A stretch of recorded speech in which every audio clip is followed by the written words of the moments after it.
Gold has been money for 5,000 years. Real estate has made families rich over centuries. The stock market has generated generational wealth for decades. And then there's Bitcoin, a 15-year-old digital asset that has outperformed all of them. Not in one year and not by accident.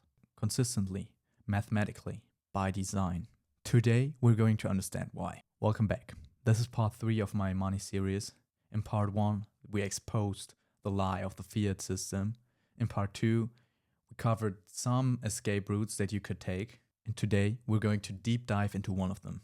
The most misunderstood one, the most controversial, and arguably the most important financial innovation in all of history. My name's Simon, and before we get into the video, I want to say one thing that is really important to me. Everything in this video is purely educationally and informational. Nothing I say is financial advice. I'm not a licensed financial advisor. Bitcoin is a high-risk asset. You could lose everything that you put in. Never invest money that you cannot afford to lose. I'm here to explain what Bitcoin is, not to tell you what to do with your money. That decision is yours alone. With that said, let's get into it. Most people think they missed Bitcoin. Most people actually don't even understand what it is. So let's fix that simply. Imagine you have a $20 bill and you hand it to a friend. Now you don't have it anymore, but they do. It's a simple transfer, right? Now imagine you send a photo on WhatsApp to your friend. You send it to a friend and now both of you have it, but you still have the original one. And this is a fundamental problem with digital money. How do you stop someone from spending it twice? This is called the double spend problem. And for decades, it was considered to be unsolvable without a trusted middleman. A bank, a PayPal, someone keeping score. In 2008, an anonymous person or group called Satoshi Nakamoto solved that without a middleman. The solution is called blockchain. Think of it like a public notebook. Every Bitcoin transaction ever made is written in this notebook.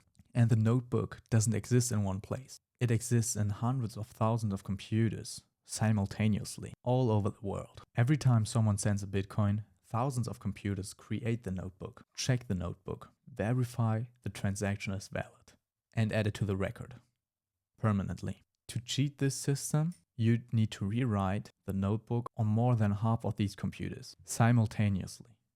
In practice, it's basically impossible. No bank, no government, no company, just math. And then there's the supply. Satoshi wrote one rule in the Bitcoin code that can never be changed. 21 million Bitcoin. Ever.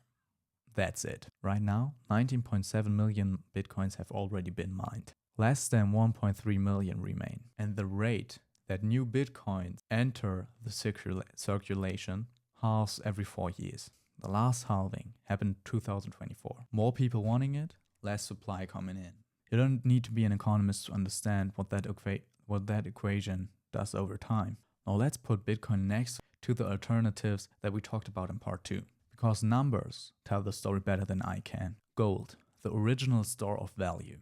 Since 2010, gold has returned roughly 80%, which is pretty impressive for gold. Bitcoin over the same period, over 26,000%. Gold supply grows around 1.5% per year through mining. Bitcoin's supply is decreasing mathematically. Gold is gold. It's respectable, it has proven its value over time, but it can't be sent across the world in just 10 minutes for a couple of pennies. Real estate, the classic wealth builder. Illiquid, expensive. It requires lawyers, bank, maintenance. You can't own 0.001% of it, but you can own that amount in Bitcoin. Real estate is local. Bitcoin is borderless. The S&P 500, the market's gold standard. 10% average annual return. Impressive over decades. Since 2013, Bitcoin has returned 150% annually.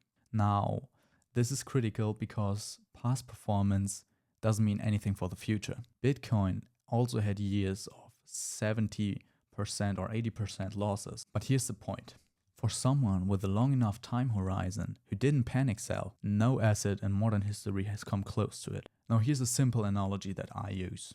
Real estate is a house. Solid. Hard to move. Gold is a vault. Heavy. Safe. And proven. The S&P 500 is basically a diversified portfolio. Balanced and reliable. Bitcoin is the internet itself. We didn't fully understand the internet in 1995. Most people thought it was a scam.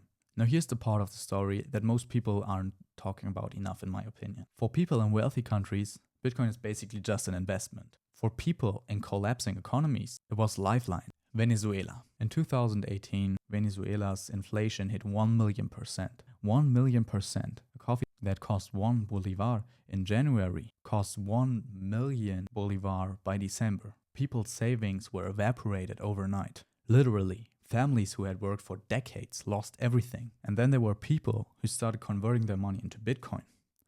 And through that, they actually preserved their wealth, while most people lost it. El Salvador. In 2021, El Salvador became the first country to accept Bitcoin as legal tender, alongside the US dollar. Why? Because 70% of the population don't have a bank account, no access to the financial system at all. With Bitcoin, all you need is a phone and the internet. No bank account, no credit history, no minimum balance. Overnight, millions of people got financial services that they were excluded from over years. And for the people of El Salvador, working abroad and sending money home was actually really expensive. And Bitcoin cut the costs that they had.